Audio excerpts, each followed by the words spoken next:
बाप्पाला निरोप देण्यासाठी नांदेड जिल्हा प्रशासन सज्ज. 2900 पोलीस अधिकारी कर्मचाऱ्यांचा बंदोबस्त तैनात. तर 26 मूर्ती संकलन केंद्राची स्थापना. गणेश विसर्जनाच्या पार्श्वभूमीवर परभणी पोलिसांकडून शहरात रूट मार्च. तिन्ही पोलीस ठाण्याचे कर्मचारी अधिकारी मार्चमध्ये सहभागी. पुण्याला मिळालेल्या वंदे भारत एक्सप्रेसचं कराड स्टेशनवर जल्लोषात स्वागत. पश्चिम महाराष्ट्रातील नागरिकांकडून समाधान व्यक्त. गोंदिया जिल्ह्यात अनेक ठिकाणी मुसळधार तर काही ठिकाणी मध्यम स्वरूपाचा पाऊस. शेतकऱ्यांना दिलासा. परभणीच्या पूर्णा शहरातील पिण्याच्या पाण्याचा प्रश्न मार्गी लागला. नगरोत्थान अभियानांतर्गत 73 कोटींच्या योजनेला प्रशासकीय मान्यता. आमदार रत्नाकर गुट्टे यांच्या मागणीला यश. कराडमधील जयवंत शुगर्स कारखान्याचा बॉयलर अग्निप्रदीपन सोहळा उत्साहात संपन्न. धावरवाडी इथल्या कारखान्याचे विनायक भोसलेंच्या हस्ते बॉयलर अग्निप्रदीपन.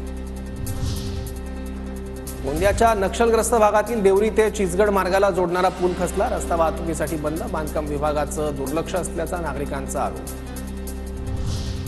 आष्टी शहरातील कसबा गणेश मंडळाकडून 1000 दिव्यांची आरास. दिव्यांच्या प्रकाशात श्री गणेशाची महाआरती संपन्न.